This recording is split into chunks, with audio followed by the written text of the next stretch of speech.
Amen. Magandang gabi po muli sa ating lahat. Tayo po ay mag-aaral muli at binabati ko kayo sa pangalan ng ating Panginoon. At it's my joy always, it's my excitement na tayo ay mag-aral sama-sama ng salita ng Diyos. Saan man kayo naroon, na ngayon po ay kasama ko ang mga kapatiran sa Terni sa Ancona, at kayo po mga nanonood ay marami pong salamat din sa inyo, and I pray na sa ating pong pag-aaral ngayong gabi ay ma-reach kayo ng salita ng Diyos in a different measure, na ang salita ng Diyos ay patuloy na mag-penetrate sa ating mga puso at magbigay sa atin ng buhay, pag-asa at kapangyarihan na harapin natin ang ating hinaharap sa panahong ito. And salamat sa Panginoon na ako'y excited sa binigay sa akin ng Panginoon sa umagang ito. Marahil sa iba ay gabi, tanghali, ay ako'y natutuwa sa mensahe ng Panginoon. Even I pray, hindi lang ako nagpipray for the message, even for the title of the message. Lord, what is the message? Lord, what is that? Of course, what is the text? And then what is the topic that I can bring to the people? Because hindi naman ako yung mahalaga, is your word. Is your word, it's not my word. And so I really pray to God every moment.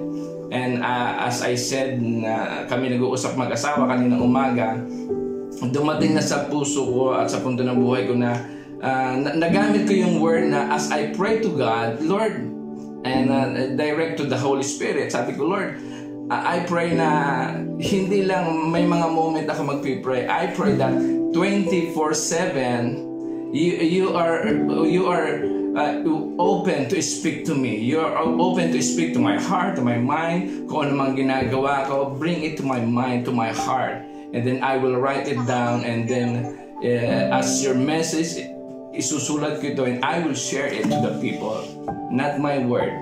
Kasi po, ngayon ako ay sa nakikita ko at sa nakikita nating lahat, marami sa panahon ngayon ay naghahanap ng mga good news. Naghahanap ako even before the COVID virus, naghahanap sila ng magagandang balita, magagandang good news, at naghahanap tayo sa marahil sa social media, sa internet, and nalimutan na natin ang tunay na good news hindi nagmumula sa social media, sa internet or whatever. Naghahanap tayo ng mga quotations, naghahanap tayo ng mga books, which is lahat po ay mahalaga. But nevertheless, nakakalungkot po sa ating mundo ngayon is kapag dating sa Biblia, sa salita ng Diyos, hindi lahat. And nakakalungkot po na minsan pag sinabi ng pastor or isang kapatiran na magbabahagi ng salita ng Diyos ay ang mga tao pag nanonood ng media, nanonood ng video, tuwang-tuwa sila kahit 3 oras sila nanonood or nagbabasa ng mga something na innovative, something na entertained, mayroong entertainment, sila ay gising na gising. But when it comes to the Word of God, basahin po natin ang 10 verses according to the Bible, according to the Word of God. Ang mga tao marahil makikinig yan, magbabasa yan, but they are not attentive anymore. And I pray right now, today, sa panahon ngayon na hindi na natin alam ang nangyayari sa buong mundo, I pray today that we will read the Word of God, we will hear the Word of God more than the words of men, at lahat tayo ay maging attentive when we read the Word of God, because the Word of God has a power. Sabi ng salita ng Diyos, the Word of God is like a double-edged sword. Powerful, and sabi ng salita ng Diyos ay ito ay magkabilang taba, ay talim. Ang sabi ng salita ng Diyos, active, and sabi doon? Nalimutan ko yung word sa Hebrews 4:12. Living and active, sharper than any double-edged sword. And so yun aking na encouragement sa bawat isa, and patuloy ko ini-encourage sa bawat isa na patuloy tayong mag-enjoy sa pagbabasa, sa pag-aaral, sa pakikinig ng salita ng Diyos. We need the Word of God. The world needs the Word of God. Kaya ako walang pagod, wala akong humpay na maibahagi ang salita ng Diyos. Even one soul lang makakilala sa Panginoon in my preaching, in my teaching, ay ako'y tuwan-tuwa na sa Panginoon. And so dadako tayo sa salita ng Diyos. Makipagbukas kayo sa akin sa 2 Peter chapter 3 verses 9 to 14. Ito po ay 5 verses. Ang sabi rito ay, sumunod na lang po kayo sa akin. Sabi po rito ng 2 Peter chapter 3 verses 9 to 14 ay, the Lord is not slow concerning His promise, as some count slowness, but is patient toward you, not wishing that any should perish, but that all should come to repentance. But verse 10, but the day of the Lord will come as a thief, in which the heavens will pass away with a great noise, and the elements will be dissolved with fervent heat, and the earth and the works that are in it will be disclosed. 11. Therefore, since all these things will be destroyed like this, what kind of people ought you to be in holy living and godliness? Verse 12. Looking for and earnestly desiring the coming of the day of God, which will cause the burning heavens to be dissolved, and the elements will melt with fervent heat. Verse 13. But according to His promise, we look, praise God, we look for new heavens and a new earth, in which righteousness dwells. Verse 14, the last verse. Therefore, beloved, seeing that you look for these things, be diligent to be found in peace, without blemish, and blameless in His sight. Bibigyan ko muna ng pansin yung verses 9 and 10, kasi po sabi ng salita ng Diyos dito sa verses 9 and 10, marahil ang mga tao ay naiilip na, ang tagal naman dumating ng Panginoon. Akala ko ba dati sinabi na parating na ang Panginoon, parating na, and then ilang taon na ang lumilipas, 100 years, 200, 2,000 years na, hindi pa rin dumarating. From the first century, darating na ang Panginoon. Sinasabi na pinipreach na noon. And even from the days of Noah. And sa panahon natin, the New Testament now is 2020. And naghahantay pa rin tayo, ano ba talaga? Kailan ba talaga darating? And I believe ito sa panahon nito ay almost every signs na sinabi ng Matthew chapter 24, ando na lahat ng mga signs bago dumating ang Panginoon. And lahat na nangyayari sa mundo, nangyayari sa ating lahat. It is there is kumbaga sa nangyari, this is the forerunner of the future outcome na mangyayari sa ating mundo. And wala nang kulang kumbaga. And ang Diyos ay naghihintay sa mga tao na magsisi ng mga kasalanan. Because sabi ng verse 9 yan, at sabi ng verse 10 ay sapagkat susunugin ng Panginoon lahat by fire. Kung dati ay ang mundo ay ginunaw ng Panginoon through the flood, ngayon hindi na through the flood, wala nang gunaw, sabi ng Panginoon, but it will be melt by fire. Darating ang panahon. Ang invitation ko sa ating lahat at sa lahat ng mga nakikinig, nanonood, especially kung ikaw ay hindi pa tumatanggap sa Panginoon, I want to give you this title, that God cannot wait on you forever. Hindi ka kayang hintayin ng Panginoon forever. You need to decide. And that's the title of my message tonight. Salamat, Panginoon, sa iyong mensahe na aming pag-aaralan, pagbubulay-bulayan, Panginoon o God. Gawin mo patuloy na ito ay makapangyarihan, powerful, Panginoon. Kung kailangan may mga tunawin mo sa aming kalagitnaan, sa aming mga puso, sa aming mga isipan, O Diyos. At habang ako'y nagsasalita, Panginoon, Holy Spirit, you convict everyone, you speak your word, O God, and tanggapin ang iyong salita, Panginoon, with the respect, O God, with full acceptance, O God, na ito ay hindi salita ng tao, kundi salita mo. Gamitin mo lang ako for your glory. In Jesus' name I pray.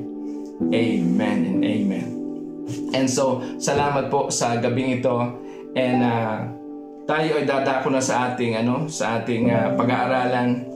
My topic again, God cannot wait on you forever. Kaya ang Diyos hindi mag-aantay habang buhay. Kailangan mong mag-decide sa buhay because especially sa nangyayari ngayon, you need to decide. And one day lahat ng nakikita natin sa mundo mawawala. Nagawa na ng Diyos ang lahat ng kanyang ginawa para ikaw ay makumbinse na mahal ka talaga niya. God already did whatever it takes to convince you of His love through the cross. Alam nyo, kanina umaga rin nagpipray. Habang tinatype ko yung mga sinasabi ng Panginoon sa akin, and then I went through the word cross, which is doon tayo kumbaga kinausap ng Diyos sa krus ng Kalbaryo. And sabi ko, Lord, can I have the acronym of the cross? And then madaling ibinigay sa akin ng Panginoon the acronym of the cross, that Christ received our sins sentence. Christ received our sins sentence. Na dapat tayo ang makatanggap ng parusa sa cross, pero si Kristo ang tumanggap ng parusa dahil sa ating mga kasalanan.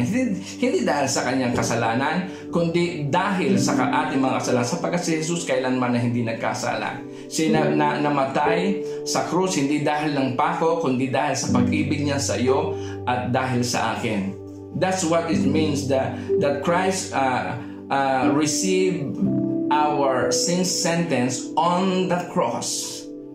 Ipinakita niya ang kanyang pag-ibig sa cross ng Kalbaryo. And sabi ng 2 Corinthians 5:21, babasahin ko po sa inyo, for Him who knew no sin, He made to be sin on our behalf, dahil sa atin, so that in Him we might become the righteousness of God. Ito ang salita ng Diyos. Mas pakinggan niyo po yung sinasabi ng salita ng Diyos directly. Nasabi ng salita ng Diyos na for Him who knew no sin, na wala siyang kasalanan, made to be sin on our behalf, dahil sa atin, so that in Him we might become the righteousness of God. Tayo ay naging righteous na sa harapan ng Panginoon. We might become the righteousness of God. Tayo ay naging katwiran ng Diyos. Tayo ay walang katwiran sa ating mga sarili. Sabi ng salita ng Diyos sa Isaiah is, our righteousness is like a filthy rags. Kinumpara lang ng Diyos sa maraming basahan. Pero salamat sa Panginoon, dahil sa cross ni Kristo, tayo ay naging mga righteousness of God. Sabi din sa 1 Corinthians 1:30, sabi dito ay, and because of Him you are in Messiah, Yeshua, who became for us wisdom from God and righteousness and sanctification and redemption. Andun yung righteousness, andun yung sanctification. God sanctified us, and He made us righteous before God. And thank you for the blood of Jesus. Ngayon po, today or this week is a Holy Week. Palm Sunday, last Sunday, then this Sunday ay darating tayo sa Resurrection Sunday. Ang ibang tao ay Easter Sunday, Passover Week, Passover Sunday. And ito po ay ating ifocus this Sunday. I will finish my series about unconditional love, unconditional joy, unconditional faith next week. This week I will speak. Ibabahagi ko po sa inyo from grave to glory. But now, pag-uusapan natin ang ating pinag-uusapan na kailangan ng mga tao na makakilala sa Panginoon. This is an invitation to all the world, sa lahat na nakikinig, nanonood ng live streaming na ito. Pagpalain kayo ng Panginoon. Lahat ito ay para sa ating lahat. And ang Panginoon ay nakita ng Panginoon na until now, hindi lahat ay tumatawag sa Panginoon. Salamat sa Panginoon sa kabila ng mga nangyayari. Marami talaga natin nakikita. May mga lumuluhod, nakaharap sa mga walls at sila ay nagsisisi, nagpipray sa Panginoon, nagsisisi ng kanilang mga kasalanan. And thank God, that is the positive side na nangyayari sa mundo natin ngayon. And let's pray continually na patuloy pa sa buong mundo, around the globe, na ito pa ay patuloy na mangyari. Something great is happening when we pray. And salamat sa Panginoon sa mga respond. Our prayer is hindi nawawala ng kabuluhan. Patuloy tayong manalangin. Huwag tayong manghinawa na ipanalangin, iiyak sila sa ating Panginoon, sapagkat ang Diyos mahal ng tao, mahal ng Diyos ang lahat ng tao. Kaya sa mga hindi pa nagsisisi ng mga kasalanan, this is my message for you. This is God's message for you. Ito ang salita ng Diyos. Ang number 1 na makikita natin dito, na sabi dito sa verse 9 is the Lord is not slow concerning His promise, as some count slowness, but is patient toward you, not wishing that any should perish, but all should come to repentance. Ayaw ng Diyos na ayaw ng Diyos na ang lahat ng tao ay mabulit sa impyerno, mamatay at pupunta sa hell. And ang gusto ng Panginoon, lahat ng tao ay magsisi ng kasalanan. At ang pasensya ng Diyos napakahaba. And gusto kong ibahagi sa inyo yung 4 na bagay about God's character. Number 1, God is perfect in His patience. God is perfect in His patience. Mapasensya ang Panginoon. Kaya hanggang ngayon ay hindi pa natatapos ang mundo, hindi pa sinusunog ng Panginoon ang mundo, because God is patient with you. Patuloy kang hinihintay ng Panginoon. At salamat sa Panginoon, may mga nagiging asin at ilaw ng mundo. Without the believers in the Lord, ang mundong ito ay wala na. Kagaya ng sa panahon ni Noah, ay ang mga tao ay walang naniwala. Anong ginawa ng Panginoon? Sila ay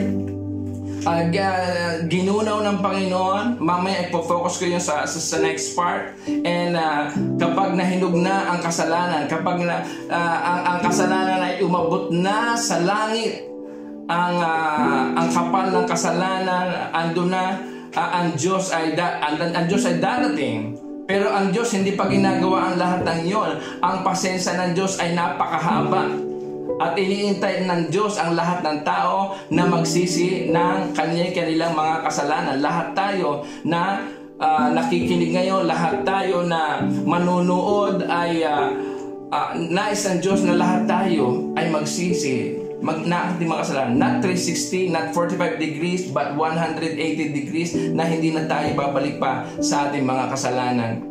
Nais ng Diyos na makita natin, na ipakita natin ang ating mga taos-puso na pagsisisi ng ating mga kasalanan. Salamat sa Panginoon sapagkat mahaba ang pasensya ng Diyos. Kung ang Diyos ay dumating na nung tayo ay hindi pa nakakilala, o kaya tayo ay bago tayo makakilala sa Diyos ay tayo ay na-aksidente, kawawa tayo. Or ikaw na nanonood, marahil may sakit ka, or ikaw ay may COVID virus, ikaw ay may coronavirus, hindi pa uli ang lahat, inintay ka ng Diyos. Salamat sa Panginoon, nag-iintay ang Diyos. Pero tandaan natin, my title is God cannot wait on you forever. You need to decide. Kailangan mo mag-decide sa iyong buhay. Hindi kailangan mong sabihin na matagal pa ang Panginoon, malapit na ang Panginoon sa kanyang pagdating. And sapagkat ang Diyos ay binigyan tayo lahat ng free will. Hindi ka pipilitin ng Diyos, kapatid. Hindi ka pipilitin ng Diyos, kaibigan. Binigyan tayo ng free will ng Panginoon sapagkat ang Panginoon, kung tayo pipilitin, it will be against His will. His nature is to give us freedom, to give us free will. Yun ang nais ng Panginoon, na tayo ay hindi pipilitin. Ang paglilingkod sa Panginoon, ang pagmamahal sa Kanya, ang obedience sa Kanya, ay hindi niya tayo pipilitin. Pero ang Diyos ay iniintay kang magdesisyon anytime from now, because you don't know what will happen anytime from now. You need to decide. And tayong lahat ay sinira lang ni Satanas ang buhay natin. Sinira ng Diyos ng sanlibutan ito ang ating buhay. He destroyed our nature. Our original image, we are created, sabi sa Genesis 1:26 and 27, we are created in the image of God. At hindi lang yon, that we are created in the image of God before God chosen us in the foundation, from before the foundation of the world. Ang sabi sa Ephesians 1:4, ang sabi din dito, even as He chose us in Him before the foundation of the world, that we would be holy without blemish before Him in love. Yun ang plano ng Diyos sa ating mga buhay. Yun ang nais ng Diyos sa ating mga buhay. Bago tayo likhain ng Diyos, yun ang plano ng Diyos, tayo mabuhay sa kabanalan at blemish, walang spot, walang batik ng kasalanan. Yun ang nais ng Panginoon sa atin. And then sa Ephesians 2:10, sabi ng Panginoon din ay, we are created by God to do good works. We are ordained to do good works. Yun ang plano ng Panginoon sa atin. And then ito si Satan, the devil, the enemy of our soul, came and break that purpose, break that plan, and we allowed it. Tayo ang may kasalanan din, because for me is to sin is a decision. To sin is an option. Hindi si Satanas ang magde-decide ang buhay natin. Sa buhay natin, hindi po natin pwedeng sisihin si Satanas o sino man tao, kasi sinukso ako kasi ito parang si Adan, pag magkasala, ay kasi si Eva Hindi, you know the truth. You know the way. You know the commandments of the Lord. Wala kang pwedeng sisihin kundi ikaw. You have your own mind, you have your own heart, you have your own will, you have your decision. At sa ating mga tumanggap sa Panginoon, salamat. Pero kung hindi ka pa tumatanggap ng Panginoon, hinihintay ka ng Panginoon, even ngayong gabi. Sapagkat bukas hindi mo alam kung buhay ka pa o gugigising ka pa. Sapagkat tayong lahat, hindi tayo nagigising sa umaga because of the alarm. Tayong lahat ay nagigising because of the Lord. Mahal ka ng Diyos. May buhay ka na ibinigay ng Diyos. Huwag mong ipagmalaki na bukas bubuhay ka pa. You don't know. Don't boast about tomorrow, sabi ng salita ng Diyos. Hindi mo alam ang mangyayari. Ang sabi ng Diyos sa pangalawang bagay, ang sabi dito ay, God is perfect in His judgment. Ang sabi sa verse 10, but the day of the Lord will come as a thief, in which the heavens will pass away with a great noise, and the elements will be dissolved with fervent heat, and the earth and the works that are in it will be disclosed. Darating ang time na ang Panginoon susunugin ang mundong ito, susunugin sa apoy, sa lahat ng mga matitigas talaga ang ulo. Like sinabi ko kanina, sa panahon ni Noah, sa panahon na sila ay pinagtatawanan, sa panahon ni Lot at ni Abraham, sa panahon na ang Sodom and Gomorrah hindi nakinig, dumating ang judgment ng Panginoon. Yun ang mangyayari, yun ang magiging kagaya na mangyayari in these last days. Pag tayo ay kinuha ng Panginoon sa lahat ng mga nanampalataya sa Kanya, pero ang mga may iwan, yung hindi nag-decide. Kaya sabi ko sa inyo lahat, sa lahat naman nakikinig, kung hindi ka pa tumatanggap sa Panginoon, God cannot wait on you forever. Time will come na darating ang Panginoon. Kukuhanin ng Panginoon ang tunay na tapat sa Kanya, tunay na naglingkod sa Kanya, at yung mga may iwan dito, and you will be doomed to hell. Is either you decide now for heaven, or you decide now for hell. Walang pipili sa iyo, but you need to decide personally sa araw na ito at sa oras na ito. Lahat ng mga inipon mo, sa lahat ng iyong mga inimpok, bahay man, lote man, kotse man, lahat ng mga luxury sa mundo, sa lahat ng mga mayayaman na nagmamalaki, this is my works, this is my house, this is my technology, this is my art, this is the science. Ang mga tao ay nagmamalaki, this is my award, this is my fame. Maraming mga tao nagmamalaki, this is my money, this is my gold, everything. Ipagmamalaki ng mga tao ang kanilang mga achievements. Pero sabi ng Panginoon, lahat ng iyan, tutunawin ng Panginoon sa apoy. Anong dahilan para i-focus natin ang ating buhay at ating isipan sa mundong ito? It's time now to refocus our mind, to refocus our attention for what really important sa ating mga buhay. Sinabi ng salita ng Diyos yung kanina, kung ito ay ang mangyayari sa mga makasalanan sa mundo, na ito ay ginawa ng Satanas at hinayaan natin, now you still have a chance na ito, kung ito lang isa sa puso mo, iisipin mo mabuti, you think hard, you think deeply, profoundly, you pause for a moment at pagbulay-bulayan mo ang mensaheng ito, na lahat ng inimpok mo, lahat ng mga millions na mayroon ka sa iyong bangko, lahat ng mga kotse magaganda or bahay na pinatayo mo, walang masama na tayo, habang tayo narito, enjoy mo yan, bilhin mo yan, there's nothing wrong. But don't forget your faith, don't forget your relationship, don't forget to repent. Sabi ko kanina, God is patient. At sinabi din sa salita ng Diyos, ay ang gusto ng Panginoon, lahat ng tayo ay magsisi ng ating mga kasalanan. Gusto ka ng Panginoon iligtas, gusto ka ng Panginoon makasama sa langit, because this is not our place.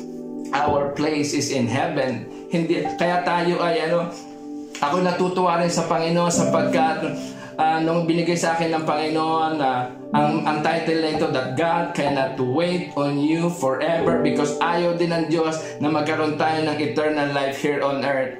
Even me, ayaw ko din na magkaroon ng eternal life dito sa lupa.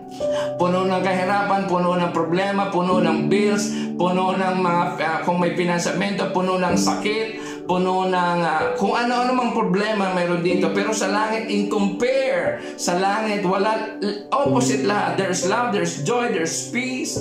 Lahat ng ito maranasan natin, there's no sickness there, there is no death. Lahat ng iyon ay hindi natin makikita. Ang sabi nga ng Panginoon, at pagdating natin doon sa langit,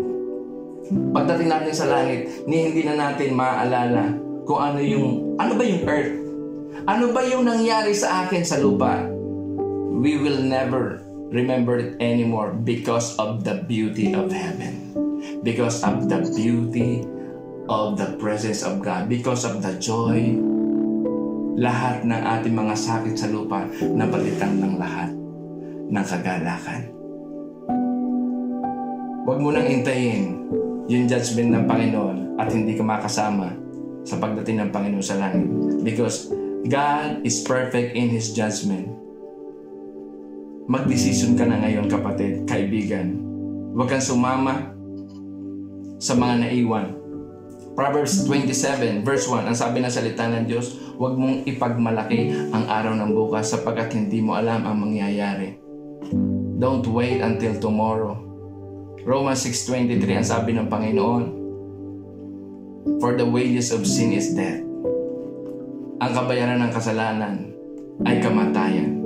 Pero ang maganda, ang Diyos lagi, kung may mga ginagawa si Satan, because he came to kill, steal, and to destroy, and sa nangyayari ngayon, alam nyo, ang Diyos talaga mahal na mahal tayo. Alam nyo, kung wala tayo dito, kung wala tayo ang mga believers na naging ilaw at asin, at kung wala yung protection ng Panginoon, alam niyo, ang mundo wasak na wasak na. If the protection of the Lord is not there, kumbaga isipin niyo yung malaking bilog na ang mga righteous tinatakluban ng Panginoon under His wings, under the protection of God. He who dwells in the secret place of the Most High. Those who are saved, Lahat na sila ligtas. Pero kung wala ang protection ng Panginoon sa atin lahat, the God of this world will still kill and destroy this nation, this world, our families. Wasak na. Pero kung bakit lang tayo ay hindi pa natin naranasan yun, because ang protection ng Panginoon na doon. Pero there will be times na kagaya ng nangyayari ngayon dahil matitigas talaga ang ulo ng mga tao, ng mundo, inialat ng Panginoon ang kanyang protection for a short time to test the world.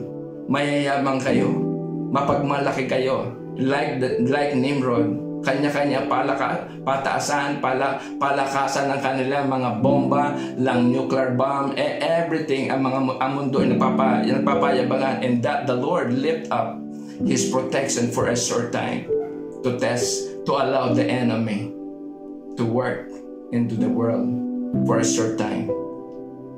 Yung kailangang mamatay, wala akong time sa Ezekiel chapters, I think chapter 3 or chapter 6. Yung kailangang mamatay. Yung kailangang magkasakit, may magsakit. Doon sa nangyari sa Ezekiel sa mga Israel. Yung kailangang mamatay sa sword ay mamamatay. Yung kailangang mamatay sa famine ay mamamatay.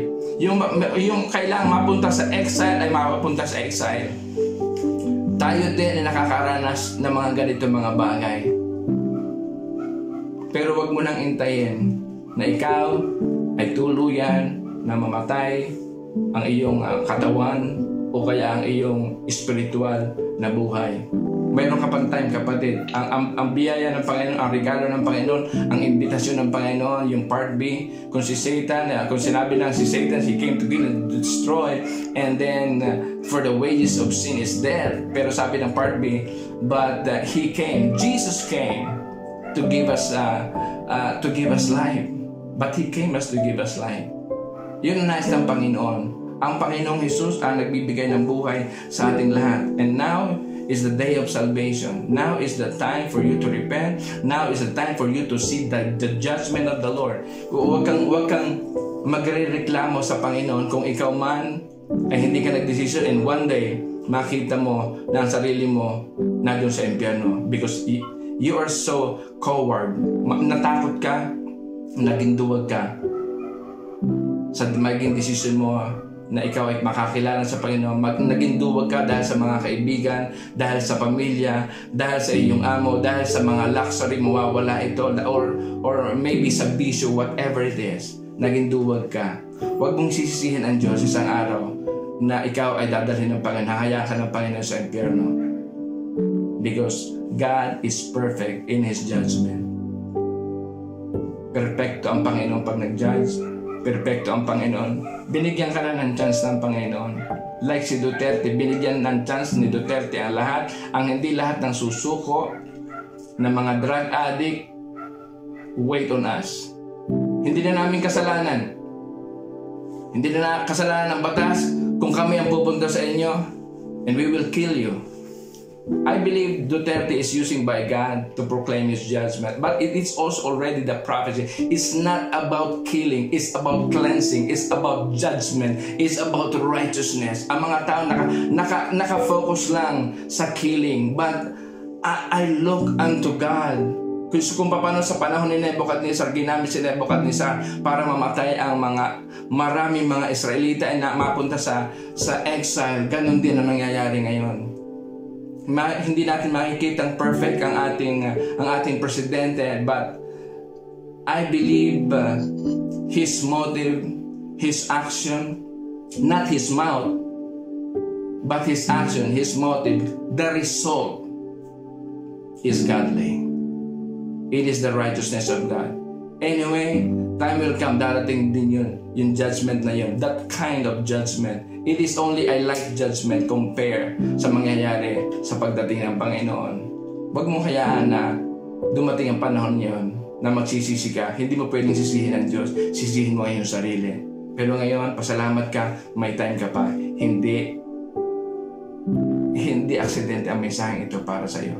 Number 3, nung sinabi ng Panginoon na kung mangyayari ito sa iyong buhay at sa ating panahon, anong buhay magiging buhay mo dapat? Ang sabi ng Panginoon, mamuhay ka ng may kabanalan, mamuhay ka ng holiness with godliness, spotless and blameless. Sabi sa 2 Peter 3:11 and verse 14. Makikita niyo yan.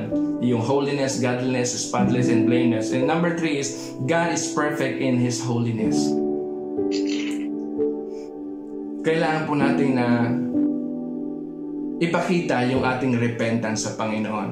Hindi lang tayo magsisisi na ating kasalanan just because na gusto natin pumunta sa langit, because we love God.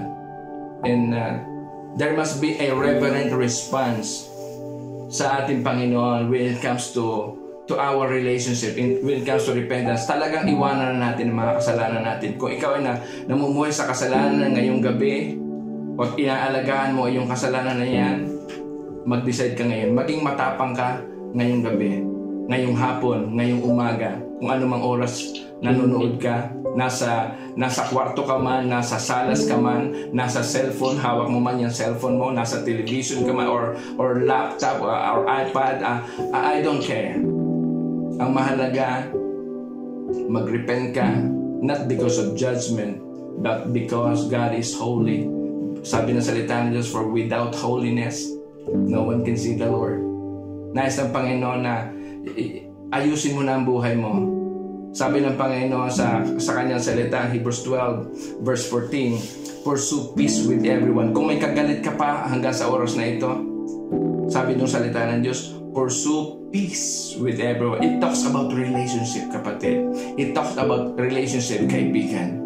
Pursue peace. Kung sino mang kaaway mo, kung sino mang kagalitan mo, huwag mo nang isipin kung sino may kasalanan. Sinabi na ng Bible, kung sa Matthew 18, kung mayroong kasalanan na iniisip pa yung iyong kapatid, sabi ng salita ng Diyos, hindi siyang pupunta. Ang sabi ng salita ng Diyos, alam niyo talaga ang forgiveness of God, the love of God is so different, so difficult na unawain. Pero ang sabi ng Panginoon, kung mayroong ang kapatid mo na kasalanan sa iyo, ang ating gusto laging gawin is siya nagkamali, siya lumapit. Pero kung hindi nga siya lumapit, maganda sana silang lumapit, which is fine na sila ang lumapit sa atin. Pero kung hindi lumalapit ang mga tao sa atin, sabi ng Bible, ikaw ang lumapit. Sapagkat si Jesus, nung tayo ay nagkasala, siya ang lumapit, hindi tayo. Yun ang way kung paano marirestore yung relationship, kung paano magkakaroon ng healing, kung paano magkakaroon ng holiness in the house, holiness in the relationship, magkakaroon ng peace. Alam niyo ba, pag may kagalit ka, there's no peace. Kaya sabi ng salita ng Diyos, pursue peace with everyone, with everyone. Meron sinasabi sa Romans, as long as it depends on you, live at peace with everyone. Yun ang sabi ng salita niya. And the sanctification. Ang sabi dito, yung part B ay, for without holiness, no one can see the Lord. Kung wala ang kabanalan, no one can see the Lord. Gusto ko nga i-preach itong Hebrews 12:14. Without holiness, no one can see the Lord. Is either I will title this verse holiness or hell. Mamili ka sa iyong buhay. Holiness, mamuhay ka ng may kabanalan, or you choose hell. Dalawang H yan. Holiness or hell. You decide. You pursue peace. You pursue forgiveness. You pursue asking forgiveness kung ikaw ay may kasalanan. Wala ka ng time, kapatid. Maybe bukas dumating ng Panginoon. Maybe bukas ay tamaan ka ng virus. We don't pray for that, but everyone is vulnerable. Lahat tayo. Salamat sa Panginoon sa mga believers na tumanggap sa Panginoon. They are protected with the blood of Jesus. Sila ay gumagaling kung sila man ay tamaan. And you decide now. God is perfect in holiness. And sabi ng pang-apat, the last part, ang salamat sa Panginoon. Lagi siya may magandang promise sa ating mga buhay. Ang sabi doon sa panghuli is, but according to His promise, we look for new heavens and new earth, in which righteousness dwells. God is perfect in His promise. Nung una, God is perfect Number 1 is God is perfect in His patience. God is perfect in His judgment. Number 3, God is patience in His holiness. God is perfect in His holiness. And number 4, God is perfect in His promise. In His time, darating ang Panginoon. Papalitan lahat ang mundong ito. Susunugin ang lahat. At ang sabi ng salita ng Diyos, there will be new heaven and new earth na bababa mula sa kalangitan. Huwag tayong manghinawa sa ating paglilingkod sa Panginoon. Huwag tayong manghinawa sa ating pagkilala sa Panginoon, sapagkat ang Diyos nag-aantay sa kalangitan. There will be a home of righteousness. Yun ang talagang tirahan natin. Yun ang talagang tahanan natin. God already did His job, did His part para tayo ay sagipin, para tayo ay maligtas sa ating kalagayan. You don't need another confirmation of His love. Huwag ka na maghintay, kapatid, na isang araw mamamatay uli ang Panginoong Jesus, bababa dito sa lupa at mamamatay uli sa cross. No. Ang sabi ng Panginoon, He died once and for all. He will never come back again for Him to be crucified again. But He will come back a second time for the rapture. Kukunin ng Panginoon na lahat ng mga tunay na palataya sa Kanya. At kung hindi ka pa rin magde-decide, the rapture will come right now, right this moment, tomorrow, maybe next week, maybe next month. But kung hindi ka magiging matapang sa iyong buhay, you will be left behind. And I don't want to be left behind. Kaya inaalagaan ko ang buhay ko personally, my heart, my mind, my thinking, my imagination, my observation, my mouth, everything inaalagaan ko. My eyes, I protect my eyes. Even si Jeremiah, sabi niya is ang sabi ni Jeremiah na I think si Jeremiah or si Job may sabi niya is I take care of my eyes that I will not look lustfully at a girl.